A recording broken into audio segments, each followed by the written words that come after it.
ako sa sityo ng mga aswang. Yung mga magulang ko, sila ho yung pinakamalakas sa angkan namin. Halika na, Bayet. Hinahanap ka na ng kapatid mo. Kailangan mong bumalik. Mapapatawad ka ng tiyuhin mo. Hayaan niyo na lang ako. Hindi na ako babalik sa magulong sityong yon.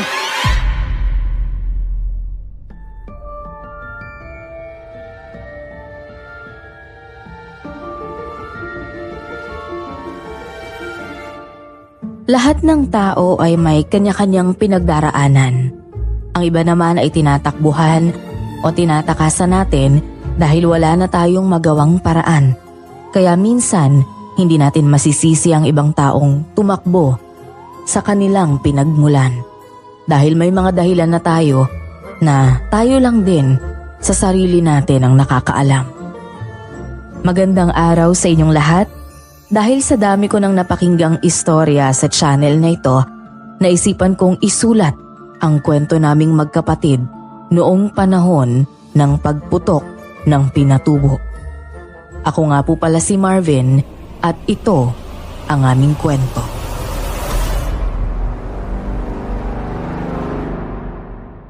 Bago ko simulan ng storya, huwag kalimutang mag-subscribe bilang suporta sa ating channel.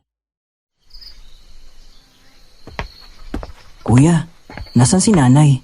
Hindi na naman po ba siya umuwi kagabi? Huwag ka masyado mag-alala sa kanya. Baka nasa evacuation center lang siya ngayon. Inuno kasing ilikas yung mga walang matutuluyang bahay. Baka naabutan si nanay habang pauwi dito. Hayaan mo.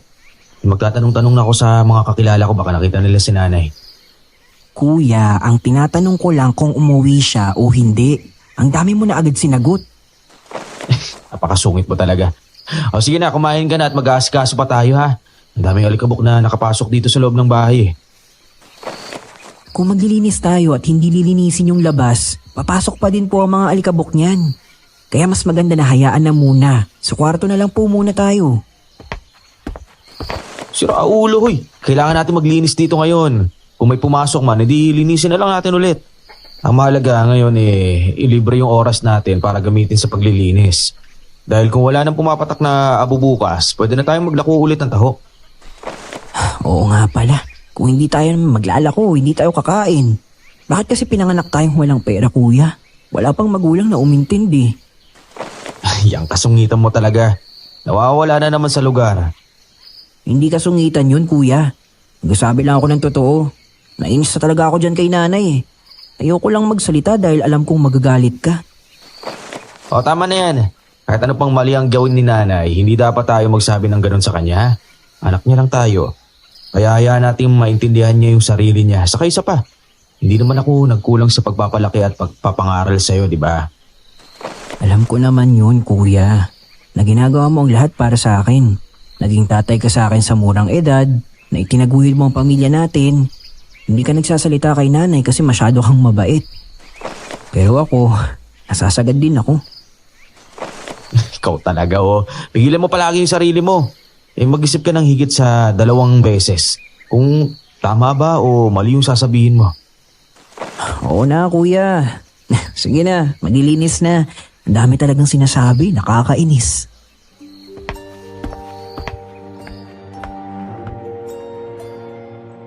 Natawa na lang ako sa reaksyon ni Dandan habang kumukuha ng panlinis. Kahit napakasungit at lantaran siyang magsalita, medyo naiintindihan ko siya. Ang nanay kasi namin, walang ibang ginawa kundi magsugal. Minsan umuuwing lasing, sinusumbatan ako. Minsan pa nga, nasasagot siya ni Dandan at sinasaktan ito. Kaya naman lumaking may sama ng loob si Dandan sa kanya. Habang naglilinis kami, biglang dumating ang lasing naming ina. May sugat ang kanyang mga balat dahil sa alikabok.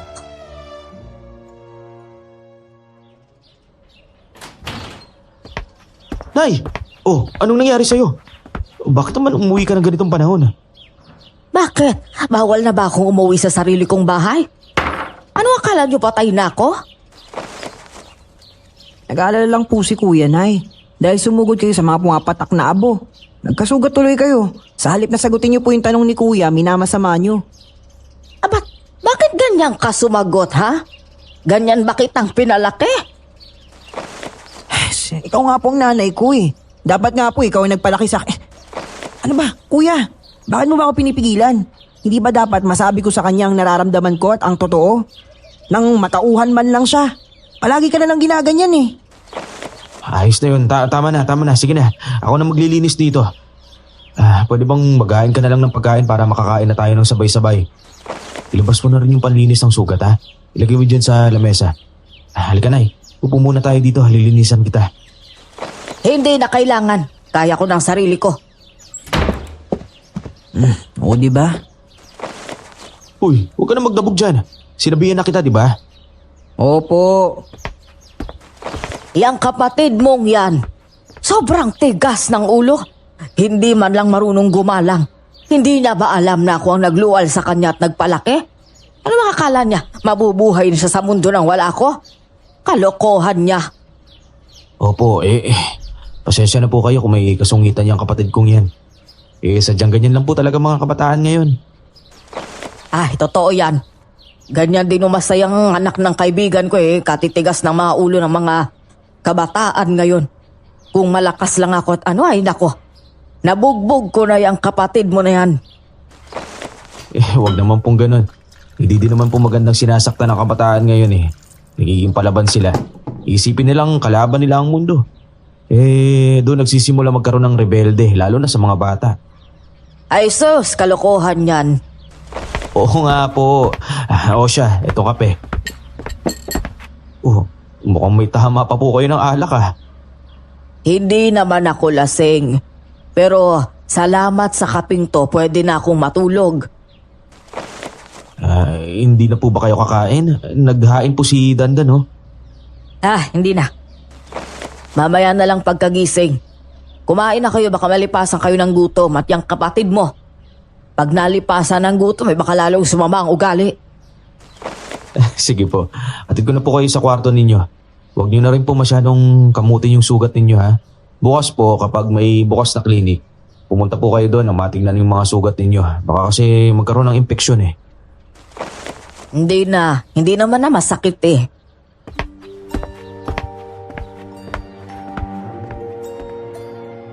Hindi na ako sumagot kay Nanay Esther. Inalalayan ko na lang siya papasok sa loob ng kwarto. Paglabas ko, masamang tingin ang sumalubong sa akin. Tingin ng kapatid ko. Inisip niya kasing masyado akong mabait sa nanay naming hindi naman nagpakananay sa amin. Ang ginagawa ko lang naman kasi ay simpleng pagrespeto sa kanya.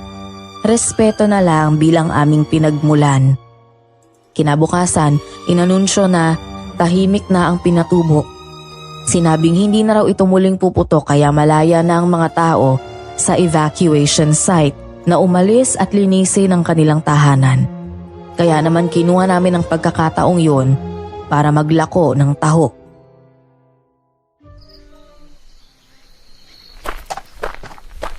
Ay, mabuti naman at may nakahandang panindang kinuhaan natin ngayon, kuya. Kaya nga Kasi kung hindi, mahirapan tayo kung saan naman kukuha ng pagkain Ubus na kasi yung bigas natin Wala din tayong mahihiraman dahil lahat ng kapitbahay natin may utang si nanay. Bakit ba kasi ayaw mong pagsabihan si nanay? Alam mo namang sumusobra na siya, di ba? Anong gusto mo? Maubos tayong lahat dahil sa kaadikan niya sa sugal? Hindi yun sa ganoon Isipin mo na lang kung sasagot pa ako sa kanya, di pareho na lang tayong masamang anak sa mata niya. Pwede hindi na siya umuwi sa atin. At saka isa pa, kung hindi siya nakikinig sa sinasabi mo at minamasama niya pa, paano pa sa akin, di ba? Mali ka naman, kuya. Hindi mo ba naiisip na mas papakinggan ka niya kasi minsan ka lang magsalita? Isa pa, hindi mo ba napapansin na ikaw lang ang madalas niyang pinapakinggan? Hindi naman masama kung magsasabi ka para naman matauhan siya, di ba? Oo, sige na. Nakausapin ko si nanay kapag may pagkakataon, ha? Araw-araw may pagkakataon. Hindi mo lang kinukuha yun para itama ang pagkakamali ni nanay. Diyan ka na nga. Ako na ang magtatawag. Huy, wala ba yan dito? Bakit ka magtatawag? Mamaya niyan, multo yung matawag mo. Hintay mo nga ako. Kuya. Ano? Sandali lang naman. Alam mo namang may buhat-buhat ako. Bigat pa nito. Kuya, halika dali. Sira ulo to. Ba't kasi nangungunang-una. Ano ba meron dyan? Oh, nakakita ka ba ng multo? Hindi ko alam. May multo bang sugatan at hindi lumulutang? Ano? Ang bihira naman. Ano ba kasi? Uy! Ano yan? Tao ba yan? Oo kuya, humingi siya ng tubig kanina. Akala ko nga multo pero sinundot ko kanina. Mainit siya. Nasa ba yung baon mo tubig? Dalihan mo, akin na! Ito po kuya, pero may laway ko. Uhaw na uhaw talaga siya eh. Ayos ka lang ba? Bakit ka nandito? Hindi ka ba nakita ng mga rescuer? Kuya, anong gagawin mo? Bakit mo siya hawakan? Baka mamaya saktan ka. Ang dami mong sugat ah. Kailan ka ba nakahiga sa mga alikabok na to? Mukhang nasugatan ka na. Baka mamaya niyan ma-infeksyon ka ha. Hoy, dandan, tulungan mo ako dito buhatin siya. Dali natin sa barangay clinic. Bakit ako? Ano? Ikaw na lang. Ako na lang magbubuhat ng paninda natin. Ako na lang din ang maglalako. Bahala ka kung dadalhin mo siya doon. Masyadong malayo na yun. Wag! Anong ibig mo sabihin wag? Ayoko pumunta sa ospital o kahit sa barangay clinic na yan. Pero kailangan malinis ang mga sugat mo. Sila lang makakatulong sa'yo. Maraming gamot doon para makaiwas sa infeksyon. Pahinga. Pahinga lang ang kailangan ko. Ano? Uy, hindi yan makukuha sa pahinga, no? Huwag ka na kumontra kuya. Dalihin mo na lang siya sa sarili niyang pamamahay. Tanungin mo para doon siya makapagpahinga. Saan ba ang bahay mo? Wala. Ano? Wala kang bahay? Sino bang tao ngayon ang walang bahay? Kahit saan dito sa probinsya natin, pwedeng magtayo kahit simpleng kubo. Kuya, dalhin mo na lang yan sa barangay. Baka hinahanap din siya ng pamilya niya. Tulungan mo ko. Kaya ka nga dadalhin sa barangay para matulungan ka eh. Naghahanap buhay kami oh. Anong tulong bang kailangan mo? Itago niyo ko. Ano? Sandali nga. Kriminal ka ba? Nakapatay ka ba ng tao kaya ka nagtatago? Sige na. Itago niyo ko. Nakikiusap ako sa inyo. Dandan, iabot mo nga sa akin yung jacket ng bag mo. Akin na. Yung sa akin para malaki ha. Ano bang iniisip mo kuya? Dalian mo, akin na. Pambihira. Ay, eto na. Oh, wag mong sabihin dadalhin natin siya sa bahay. Kailangan niya ng tulong eh. Mukhang takot din siya sa mga opisyal ng barangay kaya wala tayong pagdadalan sa kanya. Saka na lang natin ungkatin kapag maayos na siya. Masyado ka kasing mabait eh. Sa tingin mo ba papayag si nanay kapag nagdala ka ng babae sa bahay natin? Hindi naman pwedeng iwan natin siya dito. Pero kuya, wala tayong bigas. Kung aasikasuhin pa natin siya, paano yung pagkain natin? Kailangan nating magtinda, wala tayo sa oras para mag-alaga ng ibang tao. Hayaan mo na, gagawin ko na lang ng paraan. Oh, anong gagawin mo? Bubuhatin mo ba siya? Paano tong paninda natin kuya? May oras lang ang pagtitinda nito. Pwede bang ikaw na lang muna magtinda?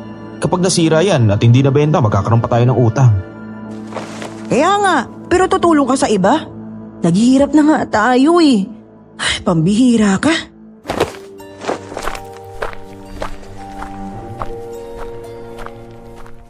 Binuhat ko sa balikat ko ang babaeng hinang-hina.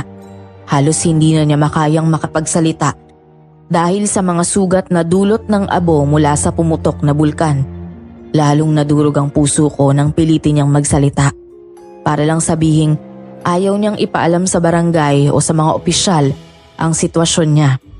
Kaya wala nang nagawa si Dandan kundi sumunod sa akin. Pagdating sa bahay, kahit naiilang ako, nilinisan ko ang buong katawan niya. Maliban sa mga pribadong bahagi. At saka ko siya pinaiga sa kwarto namin ni Dandan. Pagkatapos, bumalik ako sa paglalako ng taho. Mabuti na nga lang at maraming pagod at gutom nang maaga pa lang dahil sa paglilinis. Kaya taho ang naging pantawid gutom nila. Dahil doon, nakauwi kami agad. Pero pagdating sa bahay, nagulat ako nang marinig ang pagwawala ni Nanay Esther.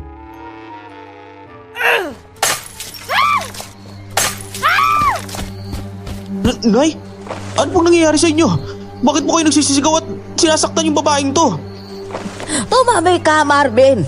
Magnanakaw yung babaeng yan eh. Ang kapal niyang gamitin ang higaan yung magkapatid. Napagod yata yan sa pagnanakaw at nakalimutang umalis. Siguro alam niyang wala kayo dito at madalas akong hindi umuwi. Ay naku, bahala kayo dyan. Saing na ako kuya. Gutom na ako eh. Nay, hindi po yan totoo. Hindi po siya magnanakaw. Ha? Paano mo nasabing hindi yan magnanakaw? Kilala mo ba yan? Oh, sino yan? Huwag mo sabihin nag-asawa ka na. Nay, ano ba? Siyempre mas lalong hindi yan totoo. O kung ganun, ano bang totoo? Kuminaan po muna kayo. Ikukwento ko po sa inyo yung mga nangyayari. Ito po, tubig. Ay, Ginoo ko. Kayong dalawa talaga. Bakit ang dami niyong sikreto sa akin?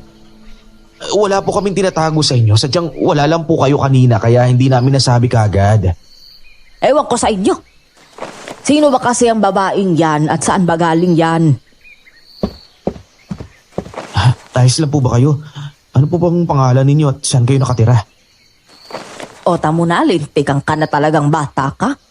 Hindi mo pala alam kung saan siya galing at anong pangalan niya? Tapos pinatira mo dito yan sa bahay? Ano bang pumasok sa isip mo, ha? Mayor po, hindi ko matandaan yung pangalan ng sityong pinagmulan ko eh. Ah, Mayet pala ang pangalan mo. O paano mo nakilala si Marvin at bakit ka pumayag na matulog sa bahay ng lalaki? Hindi ka ba natatakot na makapagsamantalahan ka ng dalawang yan? Nanay naman eh. Hindi po namin iniisip ang bagay na yan. Nakita lang po namin siya sa gilid ng kalsada. Punong-puno ng abo mula sa bulkan. Sugatan yung katawan niya. Tapos pagod na pagod kaya hindi niya kaya kumilos. O kung gano'n, bakit hindi sa ospital mo yan dinala? O sa barangay clinic? O kahit sa shelter? Natatakot po siya sa mga yon. Nanginginig siya kanina at nakiusap na huwag ko siyang dalhin doon. Nagmamakaawa na tulungan ko kaya naman po nilinisan ko yung Ha? Nilinisan? Hindi ka pa nga nagkakanobya tapos naglinis ka ng katawan ng babaeng hindi mo naman kaano-ano. Hindi naman po sa ganoon. Pinunasan ko lang po yung braso niya, binti sa kamukha. Yung pagpapalit ng damit, siya na yung gumawa no? Wala po akong nakita. Kahit na nilinisan mo pa rin siya. Kasi kailangan niya po. Kailangan niya ng tulong namin. Ay, ewan ko sa'yo, bata ka. Pakainin mo yan ngayon. Siguro naman nakapagpahinga na yan siya. Kaya pauwiin mo na yan sa kanila. Baka hinahanap na yan ng magulang niya. Ayos ka na ba? Hindi ba masakit ang mga sugat mo? At teka, nilalamig ka ba? Pwede ho ba dito muna ako? Hindi naman ho ako masamang tao eh. Nay, kailangan niya po ng tulong natin. Pwede bang dito na muna siya? Anong apelyido mo? Tanda na namang tanong yan. Hindi ba tama lang nakilalanin natin siya? Kung totoo bang kailangan niya ng tulong. Mamaya, taktika lang pala niya yan para mapasunod tayo. Mahirap na ang magtiwala ngayon, kuya. Ikaw lang ang madaling mauto. Tama si Dandan. Hindi ba tama lang na malaman natin kung saan siya nagmula at kung anong nangyari sa kanya? Wow sa wakas magkasundo na kayo mag-ina. Huwag mo ang binabago yung usapan. Tama. Ay nako, hindi talaga may pagkakailang mag-ina kayo. Naisip ko lang sa itsura at mga sugat niya, mukhang hindi maganda yung pinagdaanan niya. Kaya kung hindi siya komportable magkwento tungkol doon, di ba dapat respetuhin na muna natin yon? Kung gano'n naman pala, dapat mo ring respetuhin ang desisyon kung hindi ko siya pinapatuloy dito. Oh, bakit? Tama naman, di ba? Pasensya na ho kayo ulit kung naging dahilan pa ako ng pag-aaway niyong mag-ina. Wala ho akong masamang balak. Sa totoo lang ho, alam kong delikadong lumabas dahil sa pagputok ng pinatubo pero nakipagsapalaran ako eh. Ano? Unang pagputok pa lang, nasa labas ka na? Opo, isa ho akong bilanggo ng mga magulang ko. Pinipilit nila akong gumawa ng mga bagay na hindi ko naman gusto.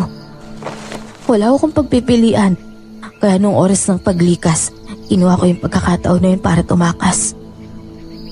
Ibig sabihin lahat ng sugat mo na yan, mula sa abo at lahar? Oo, Akala ko nga po katapusan ko na eh. Mabuti na lang pagkalipas ng 2 araw, may napadaan din. Silang 2 ho yun.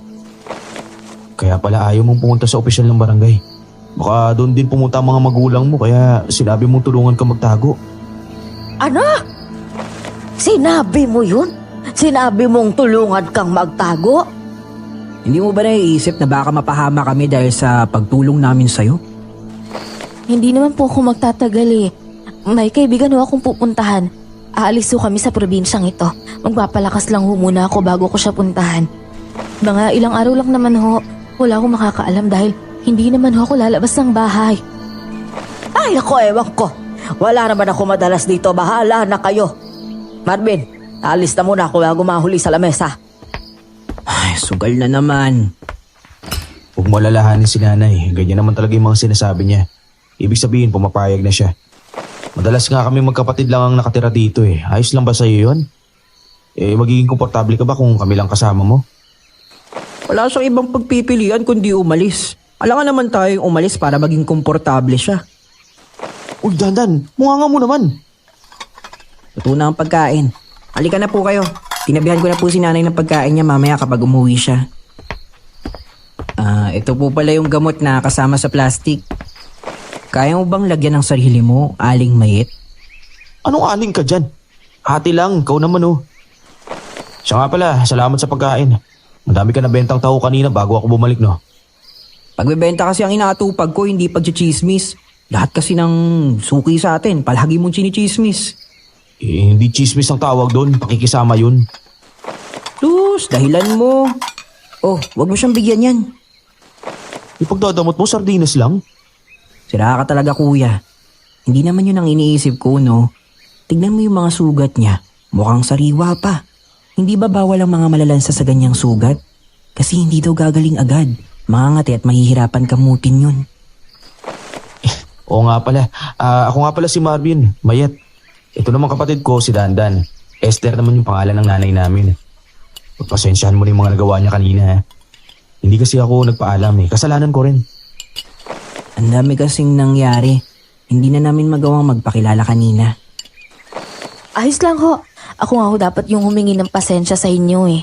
Naabala ko pa kayo sa paghahanap buhay. Tapos nakikibahagi pa ako sa pagkain ninyo. Nagiging pabigat na tuloy ako. Wala yun. Pare-pareho tayo nahihirapan sa buhay. Kaya kung kaya namin makatulong, hindi naman kailangan mayaman kami, di ba? Sige na, kumain ka na at huwag ka na mag-isip. Magpalakas ka ha, para maging malaya ka na sa mapang-abuso mong pamilya. Naniniwala ka talagang mapang-abuso ang pamilya niya? Hindi naman po ako gumagawa ng kwento eh.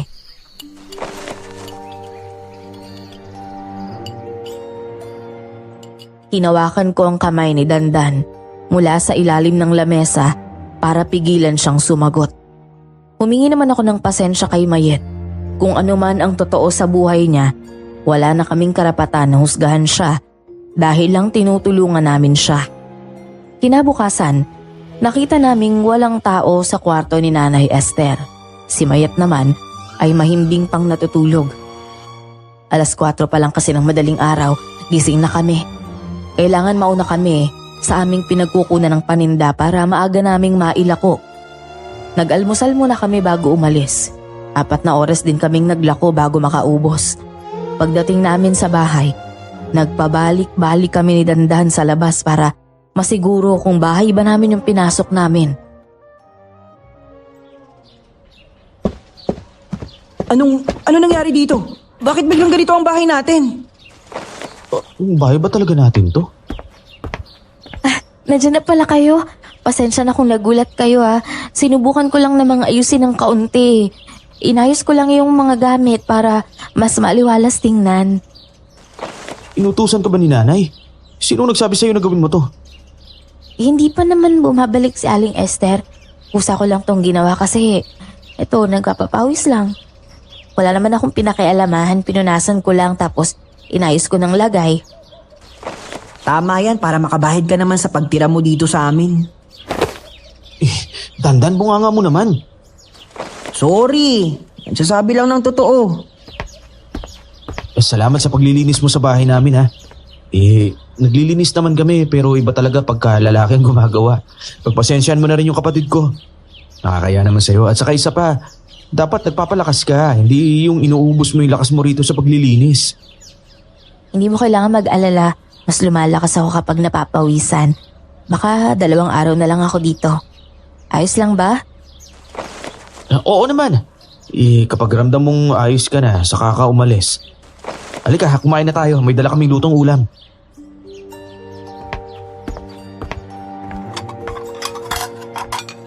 Sabay-sabay kaming kumain ng pananghalian. Pagkatapos, nag-asikaso naman kami ni Dandan sa likod ng aming bahay. Meron kaming maliit na gulayan doon. Yun nga lang, kailangan ng linisin at bunutin ang mga nakatanim.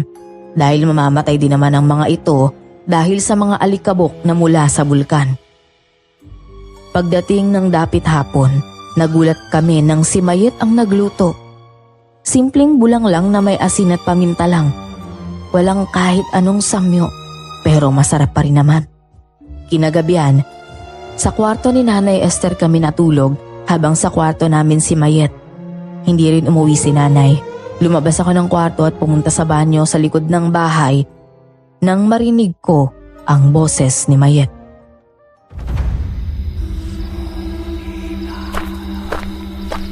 Mayet? Sinong kausap mo dito? Gabing-gabi na. Wala. Nagbanyo lang din ako kaya nagpunta ako dito. Ha? Hindi ba may arinola naman sa loob ng kwarto? Delikadong lumabas sa gabi lalo na sa mga babae. Ganun ba? Pasensya ka na, hindi ko alam eh. Wala namang tao dito pero nagsasalita ka mag-isa. Sige na, pumasok ka na sa loob. Iihi lang ako eh. Pwede bang hintayin na lang kita? Oo, sige. Sandali lang naman ako iihi eh.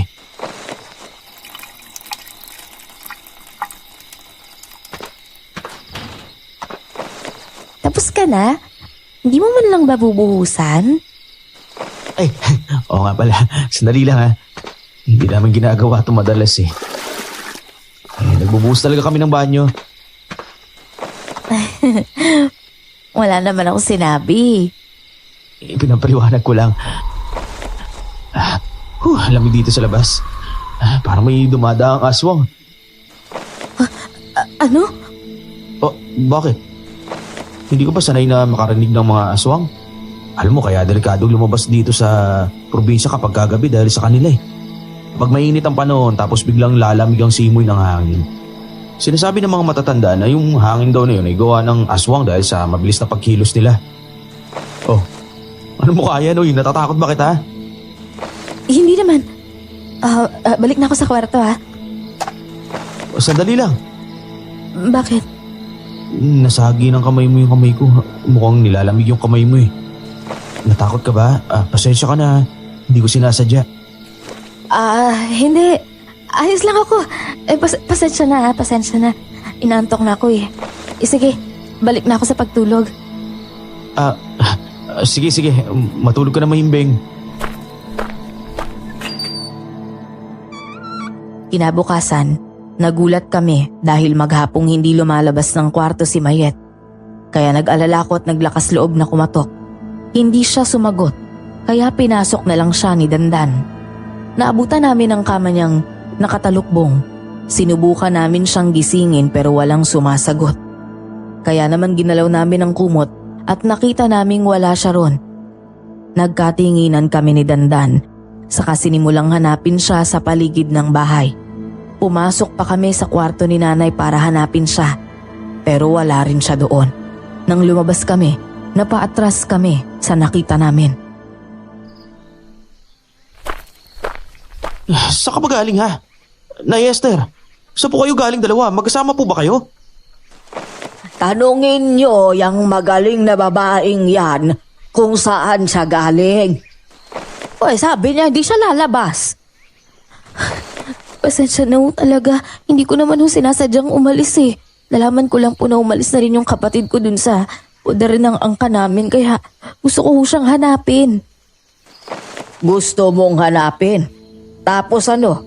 Ititira mo dito? Magdadagdag ka ng palamunin sa pamamahay namin? Pero hindi ka naman tumutulong sa mga bayarin. Uminaon po muna kayo. Mabunga muna kayo, saka tayo mag-usap ng maayos. Umupo kami sa harap ng bahay, bit-bit ang tensyon ng hindi pagkakaintindihan. Bakit hindi ka nagpapaalam sa amin? Nag-aalala kami kung paano ka na eh. Paano mo nalaman na nawawala ang kapatid mo? May cellphone ka ba? Bakit hindi mo sagutin ang mga anak ko?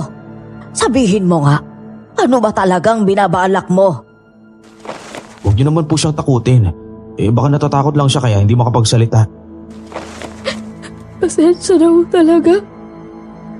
Hindi ko naman ubalak na lokohin kayo eh. Ang totoo nga ho niya, nagpapasalamat ako sa tulong niyo pero gusto ko hong mahanap yung kapatid ko. Nag-aalala ho kasi ako sa kanya. Paano kung wala nakapulot sa kanya? Paano kung walang katulad niyo na tumulong sa kanya? Pasensya na ho, gulong-gulo na ho ako kaya hindi ko nagawang magpaalam. Nahihiya ho ako kabalahin kayo eh. 3 araw ka nang nandito sa loob ng bahay namin? Ay paano mo nalaman na nawala din ang kapatid mo? Kapag ganyan ang tanong, nananahimik ka. Ano bang tinatago mo? Sa mga kulisap, sila ang nagpapadala sa akin ng mga balita. Ano? Hindi sumagot si Mayet sa tanong namin. Sa halip, kinuha niya ang kutsilyo. Napatras kaming magkapatid at itinago si Nanay Esther sa likod namin. Ngunit laking gulat namin ang hiniwa ni Mayet ang kanyang palad. Ngunit hindi pula ang dugo, kundi berdeng likido ang lumabas. Sa isang iglap, humilom ang sugat para bang may mahika. Ilang ulit niyang hiniwa ang palad niya, kasabay ng aming mga sigaw at pag-iyak para patigilin siya. Sa huli, nanghina siya at unti-unting napaupo sa sahig. Dali-dali kong kinuha ang kutsilyo at itinago. Si Nanay Esther naman, parang naging ina sa kanya. Hinagod ang likod nito habang inaalalayang umupo sa upuan. Gusto kong malaman ang kwento ng buhay mo. Pwede ka bang magkwento? Kakaibang nila lang siya. Kaya bakit hindi kayo natatakot sa kanya? Halika, dandan. Dito ka sa tabi ko. Pakinggan natin yung paliwanag niya. Huwag na muna natin siyang husgahan. Uminom ka muna ng tubig bago magsalita. Dahan-dahan lang. Bukas ang isip at puso namin kahit ano pang ikwento mo. Mula ho ako sa sityo ng mga aswang. Yung mga magulang ko, sila ho yung pinaka-malakas sa angka namin. Ganun din ho sa sityo na yun, pero pinatay sila ng mga kalahi namin. Ano? Noong una, akala namin tao ang pumatay sa kanila. Pero nagulat po kami nang malaman namin hindi pala yun totoo. Malaki ho yung sityo namin. Maayos ang pamamalakad ng mga magulang ko. Tinitingala at sinusunod sila. Pero hindi namin alam na kinaiingitan pala dahil sila ang pinakamakapangyarihang tiktik. Pinagplanuhan silang patayin at mula po nun, napunta kami ng kapatid ko sa mga kamag-anak namin. Parang tao din naman pala ang mga aswang. May mga angkan, naiinggit, nagpapatayan. Simula ho nun, gumawa na sila ng kasamaan. Umatay sila ng mga inosenteng tao na hindi naman layunin ng mga magulang namin.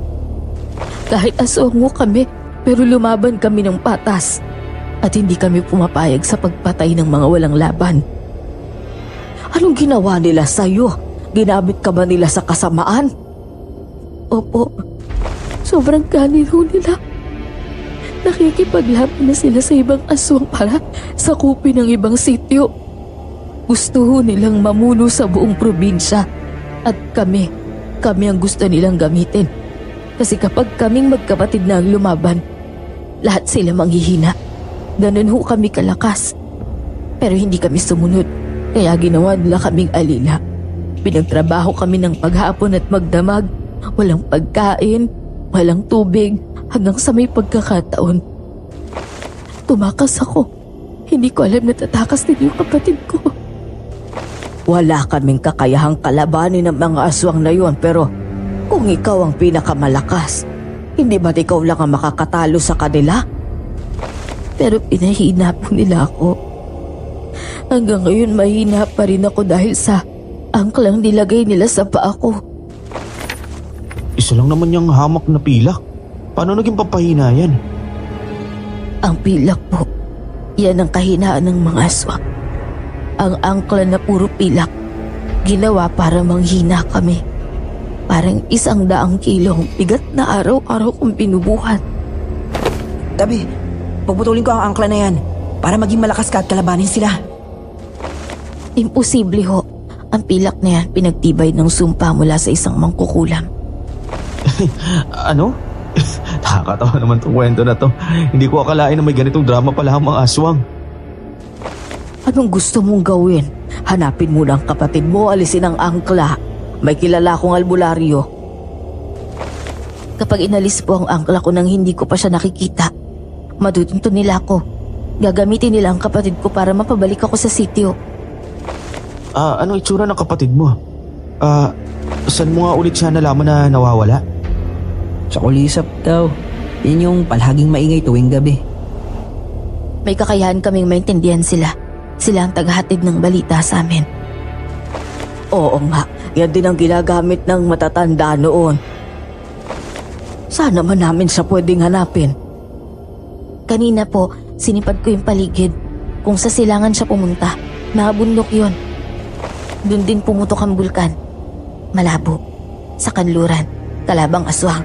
Hindi rin siya pupunta ron. Kilala siya bilang anak ng tatay ko. Sa Ilaga naman, dagat. At dito lang sa bayan yung ligtas para sa kanya. Kung ganyan, pwede rin kayong mahanap ng mga aswang na yun. Kaya nga po gusto ko magtago muna dahil sa angkla.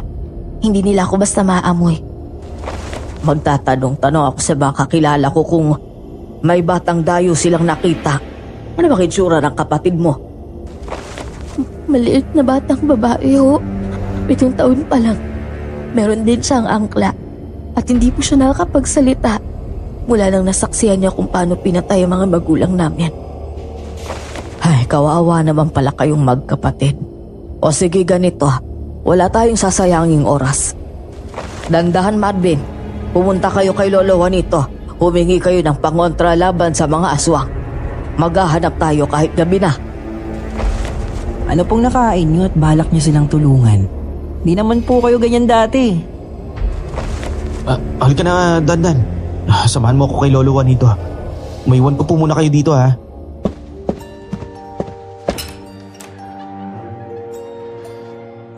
Hinawakan ko ang bibig ni Dandan nang hinila ko siya palabas ng bahay. Kahit ako rin ay nagtataka sa naging asta ni Nanay Esther. Pero hinayaan ko na lang. Kung si Mayet ang magiging daan para bumalik si Nanay sa dati, magiging malaki ang pasasalamat ko sa kanya. Hindi naman kalayuan ang bahay ni Lolo Juanito, kaya nakabalik kami agad. Dahil sinabi kong utos ni Nanay Esther, agad din niya kaming pinagbigyan. Naguluhan man ako, pinili kong wag na lang magtanong. Wala nang oras para aksayahin. Pagdating namin sa bahay, si Mayet na lang ang nadatna namin. Oh, nasaan si Nanay Esther? Bakit mag-isa ka lang dito? Umalis siya para maghanap Magtatanong-tanong daw siya sa mga kakilala niya. Ang sabi niya, kung maghahanap daw kayo, dapat samahan ko. Pero naiintindihan ko naman kung hindi. Delikado nga kasi, kaya ako na lang sana. Dahil sinabi mo na yun, sa tingin mo ba upo na lang kami dito at maghihintay? Siyempre hindi. Tutulong din kami maghanap ng kapatid mo. Halika na, saan tayo magsisimula? Naghahanap na si Aling Esther sa mga bahayan. Baka pwede tayong sa bukid maghanap. Sa tingin ko kasi, doon siya nagtatago sa mga damo-damo Kung gano'n, halika na. Tumayo ka na dyan, hanapin na natin siya.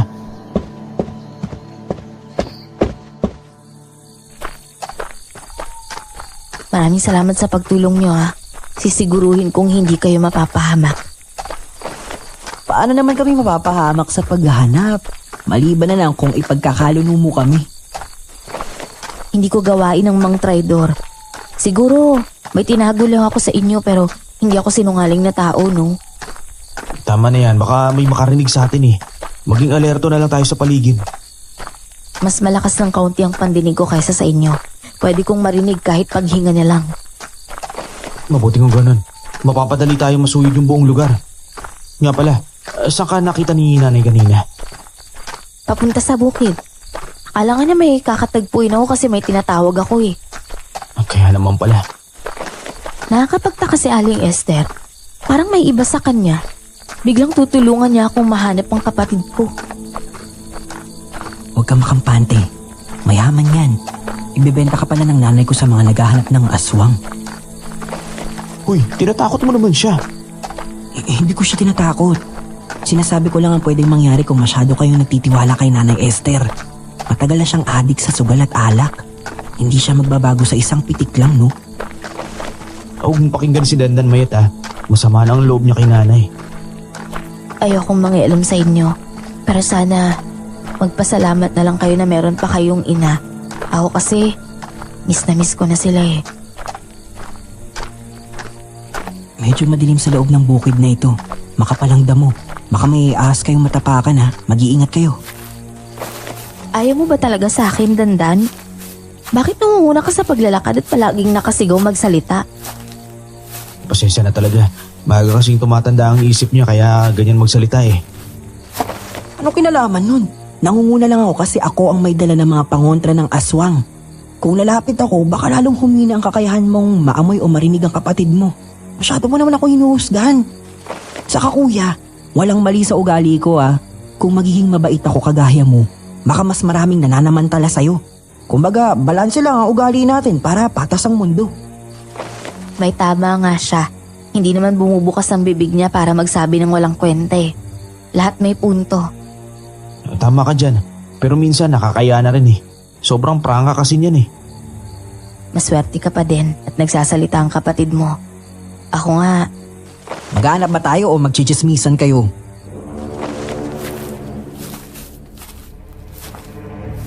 natahimik kami ni Mayet sa sinabi ni Dandan.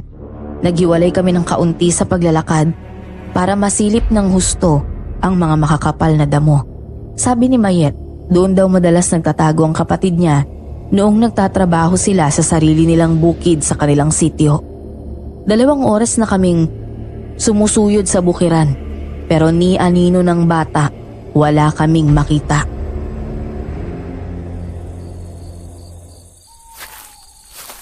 Ay, mukhang wala siya dito. Kanina pa tayo naghahanap pero ni bakas niya, hindi natin makita. Magpahinga na muna tayo bago tayo maghanap ulit. Kuya, gabi na. Siguradong pasado 6:00 na ng gabi.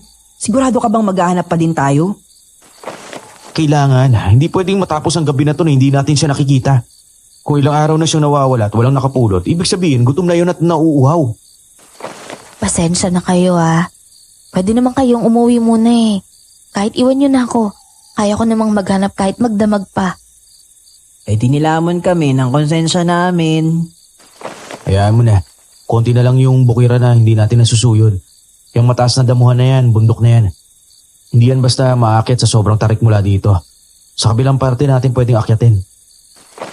Imposible namang nakaakyat dyan ang isang batang babae. Shh! Oh, bakit? Manahimik ka na lang. Nanahimik na lang kami at yumuko.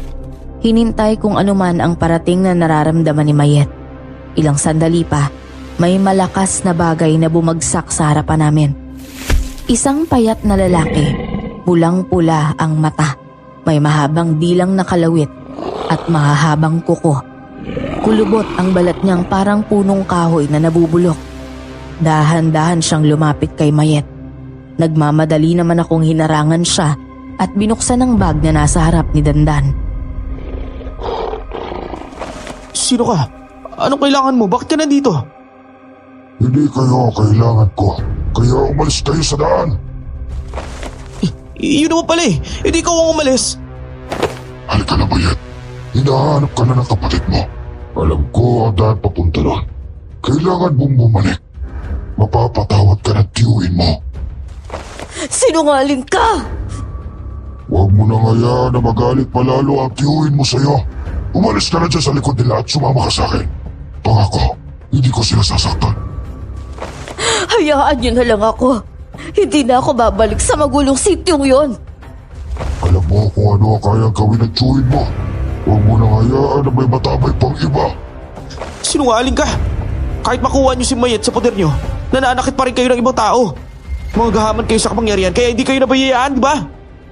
Akala mo ba? Alam mo na ang lahat. Uling banta ko na tayo sa inyo. Umalis kayo dyan kung ayaw ninyong masakpan. Kung malakas ka, hindi ka makikiusap ng ganyan. Hinahamon niya talaga ako. Pagkasabi niya nun, mabilis na siyang sumugod sa amin. Pinagtatadyakan niya kami ni Dandan. Pero nagagawa namin yung iwasan. Sinasabuyan din namin siya ng mga pulbos mula kay Lolo Juanito. Pero naiiwasan niya lang ito.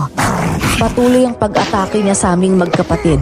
Tumitilapon man kami dahil sa lakas niya. Nagagawa pa rin naming bumangon. Nang tingnan ko si Mayet, para siyang na-magnet sa kinatatayuan niya. Tiningnan ko ang paa niya. At doon ko nakitang nasabuyan pala siya ng pulbos. Dahil malakas ang aswang na nakalaban namin, tinanggap ko na ang aming kapalaran. Lalo na at nakatutok na ang mahaba niyang kuko sa tiyan ko. Si Dandan namimilipit sa sakit habang nakahiga sa lupa. Pumikit na ako bago pa niya masaksak. Nang may malakas na puwersang maramdaman ako. Pagmulat ng mata ko, isang maliit na bata ang nagsaksak ng matulis na kahoy sa balikat ng aswang. Sumigaw ito sa sakit at natabig ang bata palayo. Sumigaw din si Mayet ng isang pangalan. Dandan, ayos ka na ba? Ano masakit sa'yo? Saan ka tinamaan? Ayos lang ako. Yung buto lang sa likod ko ang tumama sa ugat ng puno, kuya. Kunin mo yung bote ng tubig sa bag. Buhusan mo si Ate Mayet sa paa niya. Yung nalagyan ko ng pulbos. Nasabuyan ko siya kaya hindi siya makagalaw. Sige, sandali lang ha. Ayos ka na ba, Mayet? Pasensya ka na ha. Hindi namin nakita sa direksyon mo pala papunta. Hindi ko tuloy makakilos. Pakiramdam ko, naging pabigat sa paa ko yung pulbos na yan eh. Kahit anong pilit kong kumilos, hindi ko magawa. Sobrang bigat. Sige, subukan mo igalaw kung ayos na. Ayos na. Salamat. Makra! Makra! Ayos ka lang ba? Ha? May masakit ba sa'yo? Siya ba yung kapatid mong babae? Oo, siya si Makra. Hindi niya magawang magsalita pero magaling talaga siyang magtago. Kaya siguro hindi natin siya nakita. Baka nga. Halika, umuwi na tayo bago pa sila bumalik. Dandan, pumangko ka sa akin. Kaya ko na ang maglakad. Alalayan mo na lang sila, Ate Mayet. Ngayon nakatakas ang aswang na yun. Siguradong babalikan nila ang magkapatid na yan. Siguradong may susunod pa dito. Kailangan natin mapaghandaan. Hindi na. Hindi na dapat kayo madamay sa gulo naming magkapatid. Ngayong gabi rin, alis kami sa inyo. Ha? Hindi ba sobrang delikado nga? Gusto nilang balikan kayo sa pinanggalingan ninyong sityo. Hindi kayo makakalaban dahil sa angkala ninyo sa paa ninyo. Kailangan munang maalis yan. Kung sugurin kayo, ang mahalaga, may kakayahan kayong lumaban. Tama yun. Dumiretso tayo kay Lolo Juanito. Maraming salamat. Kasi kahit napahamak kayo, iniisip niyo pa rin ang kaligtasan naming magkapatid. Kung hindi namin gagawin, hindi ba sasama ang loob ninyo? Maraming salamat sa inyo. Halika na, Mayet. Mauna na kayong dalawa. Susunod na lang kami. Saan ba ang daan? Babalik ba tayo sa pinanggalingan natin kanina? Hindi na. Nakikita mo ba yung hawi sa damo sa harapan mo? Diretsuhin mo na lang yan. Kasala na yata ang dulo niyan. Yata? Ibig sabihin hindi ka sigurado? Pasensya na ha. Nagsusungit lang yan. Pagod lang kasi. Ayos lang. Halika na.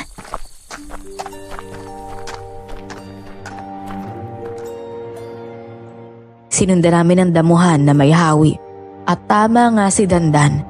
Kalsada na nga ang dulo nun. Medyo malayo nga lang. Kaya pumara kami ng tricycle papunta kay Lolo Juanito. Laking gulat niya nang makita ang magkapatid na aswang at ang angkla nito. Naglinis muna siya ng tanggapan bago kami pinapasok. May gagawin daw siyang ritual pero medyo mahirap yon kaya matatagalan. Kaya bumalik muna kami ni Dandan sa bahay para ipaalam kay nanay ang nangyari. Hindi pumayag si Mayet na kaming dalawa lang ang umuwi dahil baka raw mapahamak kami. Kaya pinagkatiwala namin kay Lolo Juanito ang batang si Makra. Pagdating namin sa bahay, wala pa rin si Nanay Esther. Pero ilang sandali lang ay dumating din siya.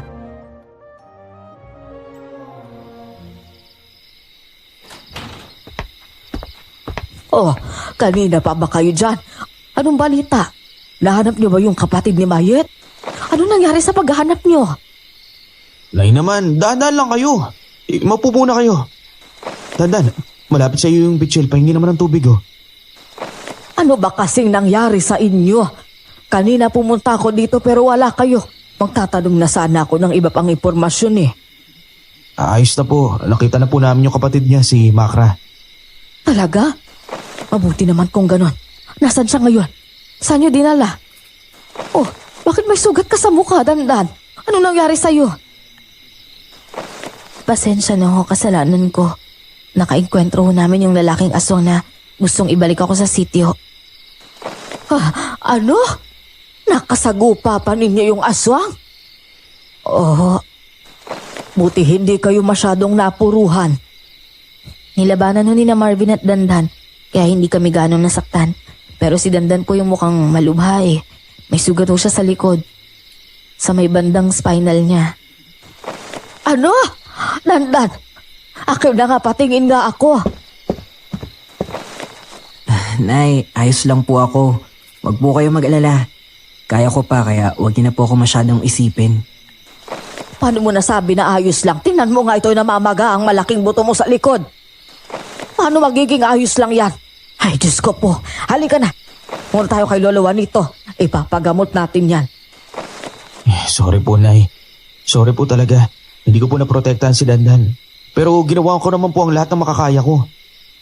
Hindi kita sinisisi, Marvin. Halika na, pumunta na tayo kay Lolo Juanito ninyo. Nga pala, Mayet. Ikaw, kumusta? Ayos ka ba? Hindi ka ba nasaktan? Opo, ayos lang ho ako. May ginagawa pa po si Lolo Juanito.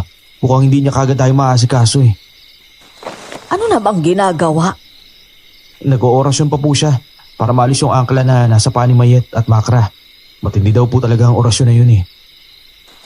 Opo, mahirap daw po kasi yung proseso ng pagtanggal ng sumpa sa angkla. Kaya hanggang ngayon hindi pa rin niya natatapos. Kaya pala. Pero kahit na, pumunta pa rin tayo doon. Kahit ako na lang ang maglagay ng pantapal sa likod ni Dandan. Mukhang matanda na rin po si Lolo Juanito. Mukhang hindi niya na po kakayaning alisin. Iniisip po namin yun, Nay. Oo nga, mas lalong kailangan niya ng halalay natin. Pumunta na tayo. Alamin natin kung may iba pa bang paraan na kung may iba pang albularyo na pwedeng makatulong sa atin. Ano pang hinihintay? Tumayo na kayo dyan. Aling Esther, Marvin, Dandan, alam ko pong gusto niyo akong tulungan. Ang dami na po ninyong nagawa para sa amin. Nagpapasalamat ko ho yun. At buong puso po akong tatanong ng utang na loob pero pwede ho bang hanggang dito na lang ang pagtulong nyo? Mayet, ano bang sinasabi mo? Anong hanggang dito na lang? Ang iniisip ko lang naman po, nasaktan na ho ng malala si Dandan dahil sa amin. Baka kung hindi pa kayo tumigil, mas lalo pa siyang mapahamak. O baka pati kayong dalawa ni Aling Esther masaktan din. Ayoko na pong may mapahamak pa sa inyo. Pero hindi pwede, Mayet. Hindi na kami pwedeng tumigil at iwan kayo sa ere. Nagtulungan naman na tayo eh. Kahit umalis kayo sa poder namin, nakilala na kami ng kalaban. Siguradong babalikan niya kami.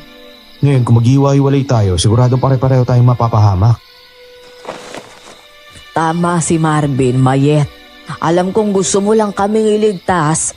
Alam kong ayaw mong mapahama kami. Pero hindi na tama kung maghiwalay pa tayo. Baka hindi nyo kayaning magkapatid na protektahan ng isa't isa At baka kami rin, kailangan namin ng proteksyon nyo. Naiintindihan nyo ba yun? Ayaw naman niya na tayong protektahan, Nay. Kuya, wag mo na siyang pilitin. Hayaan mo na siyang umalis. Ano ba naman yun, Dandan? Dandan, huwag ka nang magsalita ng ganyan. Naintindihan ko naman ang ibig mong sabihin. Pero huwag kang magbibitaw ng mga ganyang salita. Yun lang naman po ang nakikita ko sa sitwasyon. Pasensya na po kung nakakasakit ako gamit ang salita. Pasensya na ho talaga. Kung ano po ang tingin niyong makabubuti, susunod ho ako. Dahil sa sinabi ni Mayet, iyon ang naging senyales namin para umalis sa bahay. Agad kaming pumunta kay Lolo Juanito. Pagdating namin doon, wala siya sa tanggapan, kaya sinuyod namin ang likod ng bahay. Doon namin nakita si Makra, nakahiga sa isang malaking palanggana. Halos kakatapos lang ng orasyon ni Lolo Juanito para maalis ang angkla. Pero sobrang tibay nito. Kita namin ang pagkadismaya sa mukha niya. Ilang sandali pa, napansin niya kami. Agad siyang tumayo. Inalalayan si Makra para makatayo rin at naglakad papunta sa amin.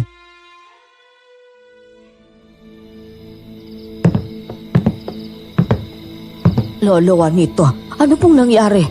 May paraan ho ba para maalis ang angkla niya? Sa totoo lang, kanino ko pa sinasambit lahat ng orasyon. Pero sobrang tibay nito.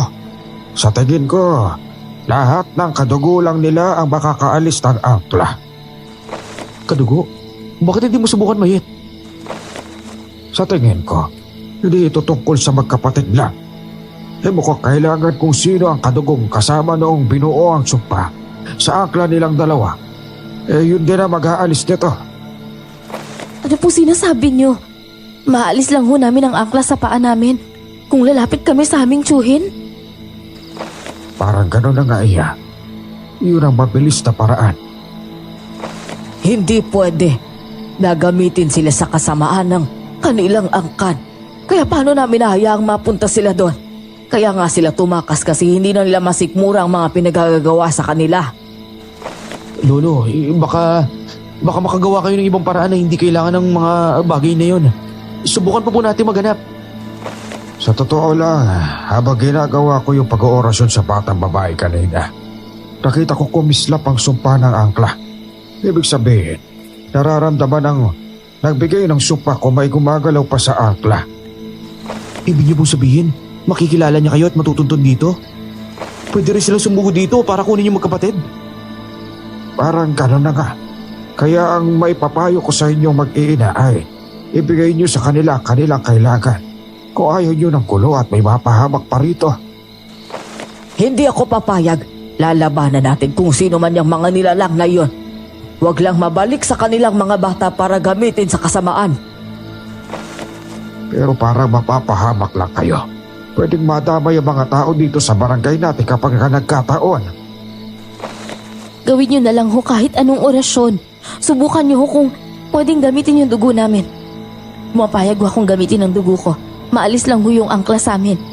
Kasi ho kapag naalis na po ang angkla sa katawan namin, kahit dumating pa sila, kaya po namin silang labanan. Kailangan pong maubos ang kasamaan sa mundong to. Hindi na po ako papayag na may inosenteng mapahamak. Kung ganoon, pwede niyo ba akong tulungan? Ihanda niyo ang mga kailangan. Pagsasabayin ko ang orasyon sa magkapatid. At kailangan ko ng lakas mula sa inyo. Matanda na ako kaya mahina na rin. Mahinang orasyon lang ang mga nagagawa ko. Kaya kung pwede, humiram ako ng lakas sa inyo. Ibibigay ko po ang akin. Tutulong din ako.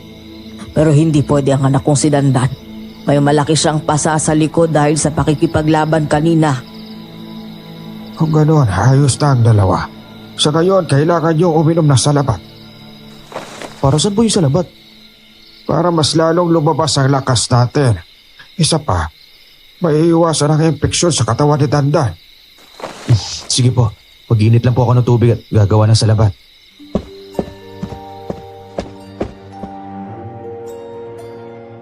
Nag-asikaso na kami ng mga kailangan ni Lolo Juanito. Nagsimula na siya ng orasyon habang hawak ang kamay namin ni Nanay Esther sa magkabila. Ang magkapatid naman ay nasa gitna. Nakaumang ang kanilang mga paa na may angkla sa harap mismo ni Lolo Juanito. Mahabang oras ang ginugol namin sa paggawa nun. Pagod, puyat at pawis ang ibinuwis namin para matulungan ang magkapatid. Pero sumapit na ang umaga, wala pa ring magandang resulta. Kaya nagpasya kaming lahat na magpahinga muna sandali at magpatuloy pagkagising namin. Hindi pa tumatagal ang tulog namin nang makarinig ako ng kalansing ng isang bagay. Kaya minulat ko ang mga mata ko. Nakita ko ang magkapatid na nangingisay at nagmumula iyon sa suot nilang pilak. Kita ko rin ang sugat nila sa kanilang mga paa. Awang-awa ako, pero bago pa ako maiyak, nagising na sina Nanay Esther, Dandan at Lolo Juanito.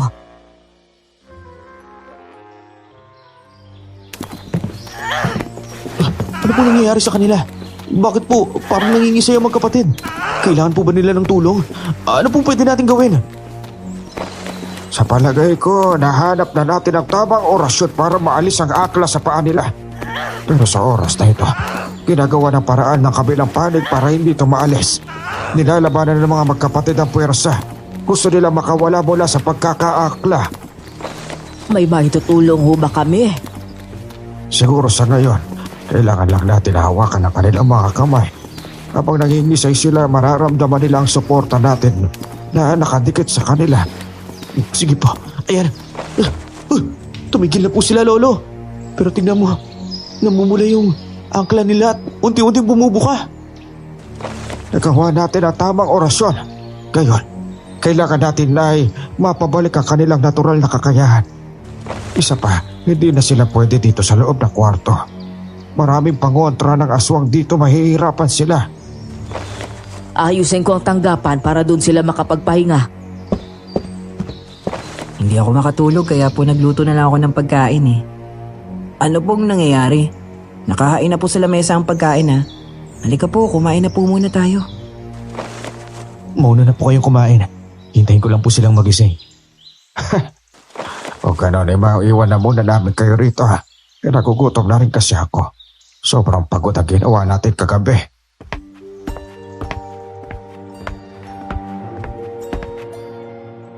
Umalis na silang tatlo sa harapan ko. Ako naman ay nilapitan ang mga paa ng magkapatid. Wala na sa kanila ang angkla, pero ang sugat na iniwan noon ay naging mga peklat. Parang alaala ng matagal na nilang pagkakagapos. Lumipas ang maghapon at hindi pa rin sila nagigising. Nag-aalala na kami na baka may nangyaring hindi maganda. Kaya muling nag-orasyon si Lolo Juanito. Isang oras pa hanggang sa magising silang dalawa. Kanina, kahit anong pulso, wala akong maramdaman. Malamig din ang kanilang balat. Karaniwan sa mga aswang na katulad nila. Nang magising sila, agad na pinakuluan ni Lolo Juanito ang isang bulaklak na panluna sa kanila. Nang sumapit ang madaling araw, hindi kami nakatulog. Hapon na kasi kami nagising. Kaya lahat kami gising at handa nang magsimulang maramdaman ni Mayet ang kakaibang presensya. May nararamdaman ako. Mga aswang, hindi na pala natin kailangang sugurin sila sa lungga. Sila na pala ang susugod. Magsiyoko kayong lahat. Sino kayo? Ano kailangan ninyo? Hindi ba dapat ako ang magtanong sa inyo kung sino kayo at anong karapatan ninyo kunin ang mga pamangkin ko? Akala nyo ba nababagay sila sa poder ninyo? Ano pakialam namin kung bagay siya sa poder namin o hindi? Sa tingin mo ba talaga may pakialam kami sa pagkatao nila? Ang mahalaga, hindi sila nananakit ng inosente. Dahil doon pwede naming tratuhin silang parang tao. Ikaw pala yan, Esther. Sa bagay, doon pa naman mataas ang pangarap mo. Mataas ang kagustuhan mong maging magandang impluensya sa tao man o sa aswang. Ano sinasabi mo? Nay? Anong ibig niya sabihin? Bakit kilala ka niya? Magkakilala kayo? Hindi na magkakilala, iyo. Sobrang dikit namin noon. Yun nga lang, Manluloko yung nanay mong yan. Lalakero siya at kung kanino sumasama. Kayong dalawa siguro ang anak niya. Sayang naman. Huwag mo kong sinisiraan sa harap ng anak ko. Wala kang alam sa buhay at pagkatao ko. Huwag kang magmalinis, Esther. Hindi ba magkaiba ang tatay ng mga anak mo? Ano? Totoo po ba yun, Nay? Kaya pala ibang pakikitungo sa akin ni nanay at kuya. Pero ayos lang po. Kung sino man ang tatay ko, siguradong wala rin siyang kwenta.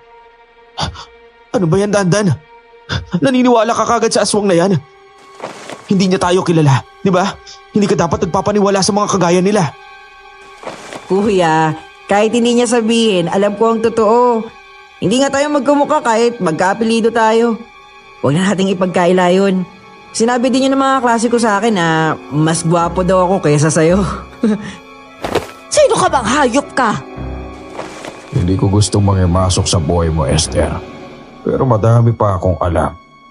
Kung hindi mo ibibigay ang mga pamangkin ko, pwedeng tubanak ang dugo dito. Akala mo ba natatakot kami? Sa bagay, naniniwala pala kayong si Mayet ang pinakamalakas sa tiktik. Kaya hindi talaga kayo matatakot sa amin. Pinapalibutan po tayo ng napakaraming aswang. Hindi ko natin kakayanin kung maglalaban tayo. Nay, ano po gagawin natin? Ito ang mga asin na nahila ko mula sa loob ng bahay. Ito naman ang mga pulbos na natira sa ginawa ko noon. Kaunti lang ito pero makakatulong ko sakaling pipiliin yung lumaban. Hindi niyo na po kailangan isang repisyo ang sarili niyo. Handa na ako kung isuko ang sarili ko sa kanila. Ano bang sinasabi mo riyan? Naalis na natin ang akala nyo. Magagawa nyo ng lumaban. At saka isa pa, puso ang mga yan. Kahit makuha nila kayo, hindi nila kami hahayaang mabuhay. Kaya walang saysay kung hindi tayo lalaban. Tama sila, Mayet. Lumaban tayo hanggang kaya natin. Pero pwede bang ilayo natin dito ang dalawa kong anak? Hindi sila pwedeng madamay sa manggulong labanang ito. Ano pong sinasabi niyo, Nay? Simula nang makita natin si Mayet, kasali na kami sa gulong to. Hindi mo kasi naiintindihan iyo. Laban lang ito ng mga aswang at albularyo. Anong sinasabi mong halimaw ka? Hindi albularyo ang nanay ko, no? At mas lalong hindi siya aswang. Ay, ano gusto mo, Esther? Ako ang magsasabi o ikaw? Manahimik ka! Payagan mong umalis ang mga anak ko dito. Bakit? Natatakot ka bang malaman nila? Manahimik ka! Tigilan niyo na ho sila. Sasama na kami sa inyo. Maraming beses na kitang binigyan ng pagkakataon, Mayet. Pero anong ginawa mo? Hindi ka sumunod at pinili mong magbatigas. Tapos ngayon sasama ka. Paano kung ayoko na? Hindi na kailangan. Palayain niyo na lang sila at ibibigay naming magkakapatid ang buhay namin sa inyo. Kahit patayin niyo pa kami, hindi kami tatakas. Ano bang kinakatakot mo? Hindi ba kayo naman ang pinakamalakas na aswang? Wala na rin ang angkla sa paa ninyo. Hindi ba't panahon na para lumipad kayo at sundin ang mga gusto ninyo? Mayet, mawawala ng saysay ang ginawa naming lahat para sa'yo. Hindi nawala ng saysay. Naranasan kong mabuhay ng hindi dinidiktahan. Naranasan kong kumain ng may kasabay. Nakapagluto ako, nakapaglinis, kahit mamatay ako. Masasabi ko naranasan ko ang pangarap ko lang na maranasan noon. Kaya hindi sayang lahat ng nagawa niyo. Isa pa, kung kaligtasan niyo lang din ang kapalit, handa akong isuko lahat. Hindi ako papayag. Nanay Esther, maraming salamat ho pero huwag niyo hong isakripisyo ang buhay ng inyong mga anak para sa ibang tao. Sino bang nagsabing ibang tao ka? Opo, hindi nga po ako ibang tao kasi aswang ako. Hindi yun ang ibig kong sabihin. Ang sinasabi ko, ang tatay mo ang dating kasintahan ko. Ano po? Ano sinasabi niyo? Ang aswang na nagyanggaw sa akin noon ay ang tatay mo. Kaya kilala ko ng aswang na yang nasa harapan natin. Nawala lang ang pagkayanggaw sa akin dahil kay Lolo Juanito. Kaya mula noon nagpakasaya ako hanggang magkaanak. Sa tuwing nalalaman nilang nayanggaw ako, palagi nila akong iniiwan. Kung ganun, dapat pong magalit kayo sa amin. Dahil sa ama ko naging miserable ang buhay niyo. Hindi, kasi ang tatay mo lang ang nagmahal sa akin ng tama.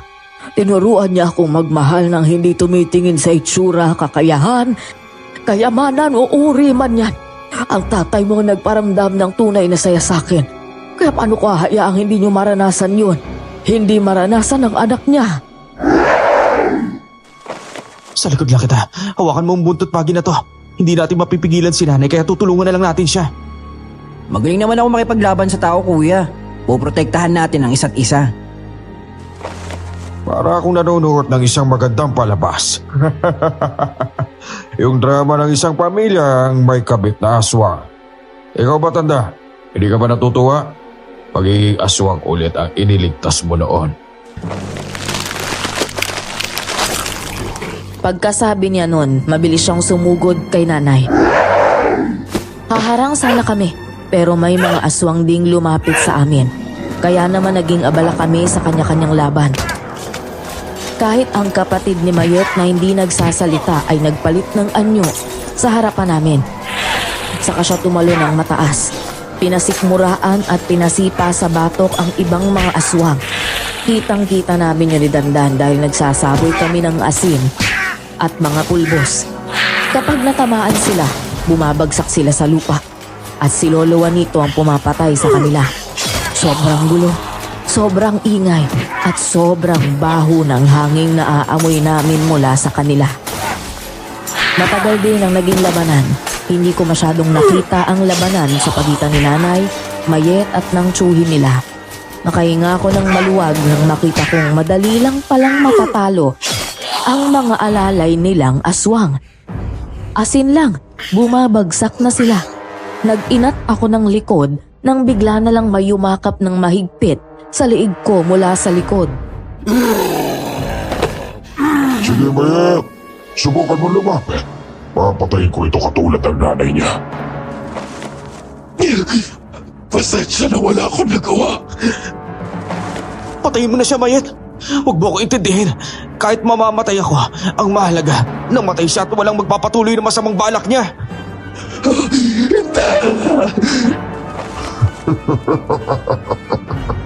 Huwag ka masyado magpakabayani katulad ng iyong ina. Hindi masaya yun. Hindi niyo masusulit ang inyong buhay. Huwag mo siyang pakinggan, Mayet. Gawin mo ang tama para sa nakakarami. Katulad ng gusto ni nanay. Isang akbang pa, paiikutin ko ulit ang kubang na to. Gawin mo lang!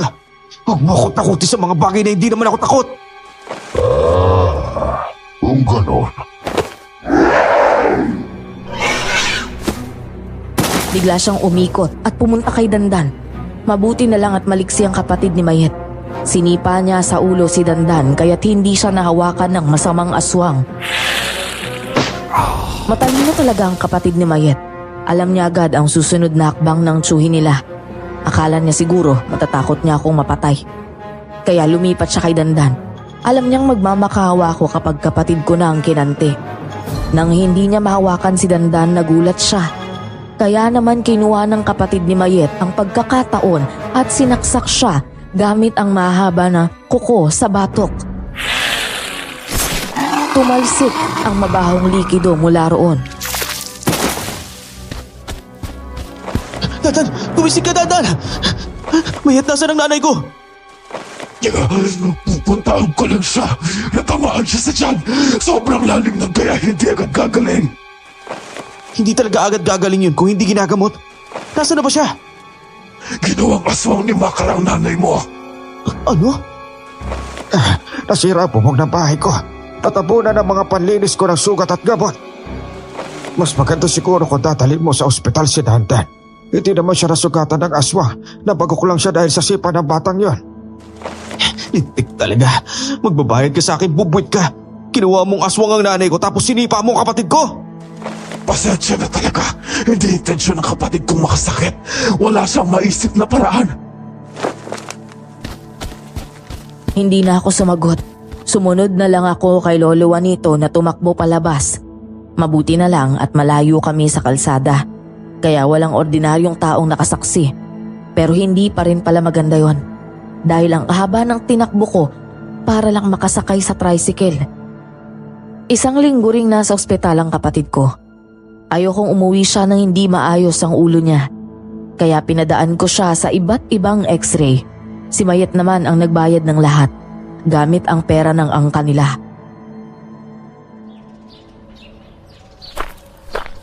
Kumusta naman sa sityo ninyo? E di ikaw na yung namumuno. Hindi. Hinayaan ko na lang sa mga taong pamumuno ng sityo. Ang mga kalalakihan doon ay sinama ng tiyo ko sa pakikipaglaban sa atin nung gabing yon. Dahil naubos nating lahat sila, wala nang natira. Lahat kasi ng mga mandirigmang aswang hindi sumama para labanan ako. Talaga? Eh, nasan sila? Ang sabi ng pamilya nila, malaki raw ang takot nila sa kakayahan ko. Nire-respeto rin ang tatay ko. Kaya tumakas na lang sila. Yung mga kasama ni Tiyo, gusto lang sa dami pero hindi marunong makipaglaban.